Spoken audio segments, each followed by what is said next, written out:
So here we are with more complex numbers, and we're going to be multiplying now. So we did do some multiplying, but it was a little bit different than the part we're on now. We're multiplying on my first example, negative 2i times 11i. So this is going to be negative 22i squared. And now that's where we have to replace the I squared with negative 1. So it turns out to be 22, right? Positive 22. Now, if we do write this in the form a plus bi, then we would say 22 plus 0i, and just leave it at that. So on the next example, we're going to distribute the 5i. And just always be careful and pay attention to the fact that you have an I. When you are multiplying with something with an I, you treat it just like you would if you were multiplying with an X or something. But then if you get I squared, that's where you have to know to replace it with negative 1. So here we have 5i times 4. And we have 5i times negative 7i. So that's negative 35i squared. Well, then we replace I squared with negative 1, which that causes me now to have a real number, positive 35. And remember, I write the real number first, plus 20i, if I'm writing it in the form a plus bi.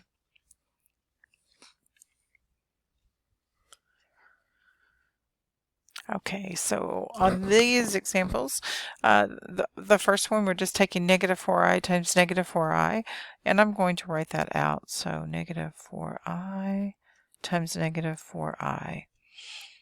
So that would be 16i squared. And then, of course, we replace the I squared with negative 1, which gives us negative 16. Now, the next one may look somewhat familiar. These are actually conjugates. And so when we have conjugates, we get to take shortcuts because we only multiply radical 5 times radical 5 and negative 5i times positive 5i. So that will be 5, right? Because if I multiply two radicals that are the same, I get the number underneath, which is 5, minus 25i squared. And so then you have to be careful that you don't stop right there because we have to replace the I squared with negative 1. So now we have 5 plus 25, which is 30. So this simplifies to 30. Okay, we're just moving right along here. Okay, so on this next one, we are multiplying, but it's not conjugates, so we have to multiply it all the way out and then combine like terms if there are any to combine. All right, so we're going to take 7 times 5, 7 times 3i, negative 2i times 5, so negative 10i, negative 2i times positive 3i, so negative 6i squared. Now, a lot of times students leave off that I squared, so just be careful and make sure that you're paying attention to that part. Now, the negative 6 times negative 1 is going to make that a positive 6. So we're going to take 35 plus 6, which is 41, and 21i minus 10i is 11i, and then we've got that simplified completely. On the 6 minus 3i, you can take the shortcut using the formula. Remember, that means 6 minus 3i, did I say that? 6 minus 3i squared, I don't know if I said that or not, is going to be 6 minus 3i times 6 minus 3i. So I'm going to use the formula which just says I'm going to take the first term and square it, the first term times the second term times 2. So that's negative 18i times 2, which is negative 36i. Negative 3i times negative 3i, we square the second term, is going to be plus 9i squared. Well, then we're going to say 9 times negative 1. So that's going to be negative 9. So that leaves me with, I still have the 36, but I'm going to take, what? No, not the 36. I was looking at the middle one. 36 minus 9 is 27. And then we have this 36i. I was thinking about one thing and looking at another. You know, it's just silly how that happens. Okay, so that one is then simplified completely. Okay, next. So next is called, it says divide complex numbers. Quite honestly, when you're dividing, you end up rationalizing the denominator. And sometimes it may seem a little weird how you have to go about this. The way our book shows, and I believe the way they would show you on my lab, is not my favorite when there's only one term. But quite honestly, I always end up putting 2 terms on the test most of the time when I give those. So, you know, you may not have to do that on a test. But we use complex conjugates whenever we're multiplying. So if you think about the conjugate of 6i, the conjugate of 6i would be negative 6i, because this would be, right, 0 plus 6i. So my conjugate would be 0 minus 6i. Now, I really would prefer just to multiply by negative i. That's actually the way I would do that. But I'm going to show it this way just because I believe that's the way that it shows in our textbook and on my lab, right? So then we're going to multiply. I'm going to go this way, I guess, and then work my way down. So I would have a negative 30i. And in my denominator, that's going to be negative 36i squared. And then I replace the I squared with negative 1. So we've got negative 30i.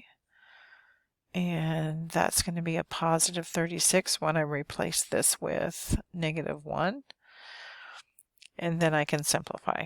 So notice my directions still say write it in the form a plus bi. Both of these are divisible by 6. So I end up with negative 5, 6i. So sometimes when you write a fraction, you're going to write the I just beside that. And if we wrote this in the form a plus bi, then it's 0 minus 5, 6i. And then we stop there. Okay, so on these next two, and these are actually the last examples, we are going to multiply by complex conjugates and simplify from there. Okay, and so really when it says divide, this is the process for dividing. It's just like rationalizing the denominator using complex conjugate. So remember, to find the conjugate, you simply switch signs, and everything else is the same except the sign between the two terms. Now in the numerator, I'm going to distribute 9, so that'll be 9 plus 18i. In the denominator, that's going to be 1 minus 4i squared. So when we work with the conjugates, it ends up making our denominator just a normal number, because this is negative 4 times negative 1. All right, so 9 plus 18i over 1 plus 4, so that's 5. And then if we wrote it in the form a plus bi, if you know, for me, I would be okay with this, but this is 9/5 plus 18/5 I. You can still write the I in the numerator with the 18 in this case, but we typically would write it to the side if we're splitting them up. Now, if we leave it 9 plus 18i, obviously the I is in the numerator. Okay, so the conjugate of this denominator on the next one will be 4 minus 3i. And then we get to take the nice shortcut because there are conjugates in the denominator. But the numerator we have to multiply out completely all 4 terms that we're going to get from that. So we distribute the 6 with both terms on the second binomial. So 24 minus 18i. Distribute the 2i with both terms, so that's going to be plus 8i minus 6i squared.